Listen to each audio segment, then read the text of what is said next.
ஐந்து கரத்தனை யானை முகத்தினை இந்தின் இளம்பிறை போலும் ஈற்றனை நந்தி மகந்தனை ஞானக் கொழுந்தினை புந்தியில் வைத்தடி போற்றுகின்றேனே.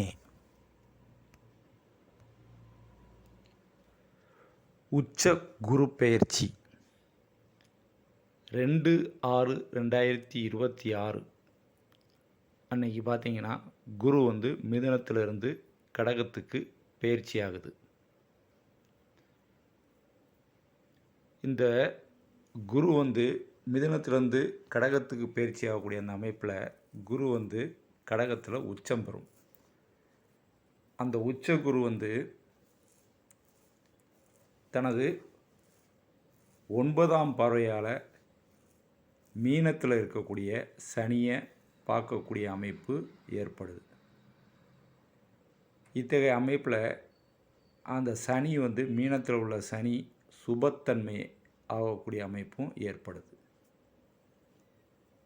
ஆக மீனத்தில் உள்ள சனி சுபத்தன்மை அடையக்கூடிய இந்த அமைப்பில் இதுவரைக்கும் 7.5 சனியின் தாக்கத்தால் பாதிக்கப்பட்டு வந்த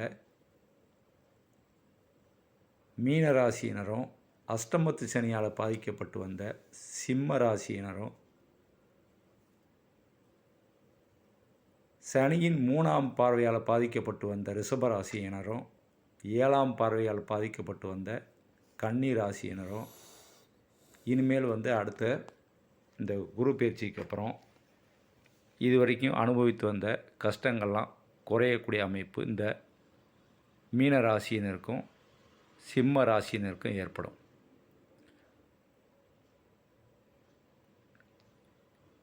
இதில் பார்த்திங்கன்னா சிம்ம ராசியினருக்கு ராசிக்கு 12 குரு வரனால விரயங்கள் ஏற்படக்கூடிய அமைப்பு உண்டு.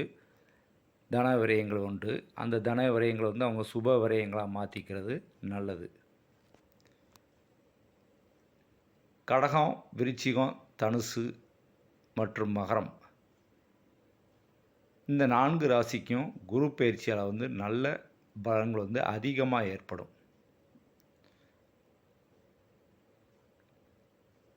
இதில் கடகம், மகரம் மற்றும் தனுசு ஆகிய 3 ராசியில் திருமணம் ஆகாமல் யாராவது இருந்தாங்கன்னா அவங்களுக்கு திருமணம் கைகூடி வரக்கூடிய அமைப்பு இந்த காலகட்டத்தில் உண்டு. தனுசு ராசியினருக்கு சுப செலவுகள் உண்டு. வெளிநாடு வெளிமாநில பயணங்களும் உண்டு. அந்த வெளிநாடு வெளிமாநில பயணங்கள் மூலியமாக நற்பலன்கள் ஏற்படக்கூடிய அமைப்பு உண்டு. மேசராசினருக்கு அதே மாதிரி தான் சுப விரயங்கள் உண்டு. வெளிநாடு வெளிமாநிலம் வெளியூர் போன்ற பயணங்களால் நற்பலன்கள் ஏற்படும். மிதுனம் மற்றும் துலாம் இந்த 2 ராசிக்கும் தொழில் அமைப்புகள், குடும்பத்தில் ஒரு நபர் சேர்றது, திருமணம் ஆகக்கூடிய அமைப்பு, அதாவது திருமணம் ஆகாதவர்களுக்கு திருமணம் ஆகக்கூடிய அமைப்பு எல்லாமே இந்த குரு பயிற்சியால் ஏற்படும். கும்பராசினருக்கு இது வரைக்கும் அந்த ராசியில் உள்ள ராகுவுக்கு குருவின் பார்வை இருந்தது. அதனால் ஒரு நற்பலன்கள் ஏற்பட்டு வந்தது. இப்போ குரு பயிற்சியால் அந்த ராகுவுக்கு குருவின் பார்வை இல்லாமல் போகக்கூடிய அமைப்பு இருக்குது. மற்றும் கும்பத்துக்கு 12ஆம் வீட்டை குரு பார்க்கக்கூடிய அமைப்பில் விரயங்கள் ஏற்படும்.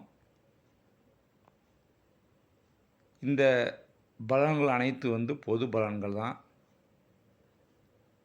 ஜாதகத்தில் நல்ல தசாபுத்தி அமைப்பு நடந்துக்கிட்டு இருந்ததுன்னா அவங்களுக்கு நான் சொன்ன பலன்கள் கண்டிப்பாக நடைபெறும்.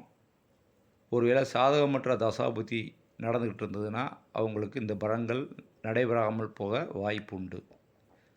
இருந்தபோதிலும் அவங்களுக்கு இதுவரைக்கும் அனுபவித்து வந்த கஷ்டங்கள் குறையக்கூடிய அமைப்பு இந்த குரு பயிற்சியால் உண்டு. இவை அனைத்தும் ஒரு ஜோதிடர் அனைவரும் எதிர்பார்க்கும் பொது பலன்கள் மட்டும்தான். தனிநபரின் ஜாதகத்தை நம்ம கணித்தாதான் முழுமையான பலன்களை கண்டுபிடிக்க முடியும்.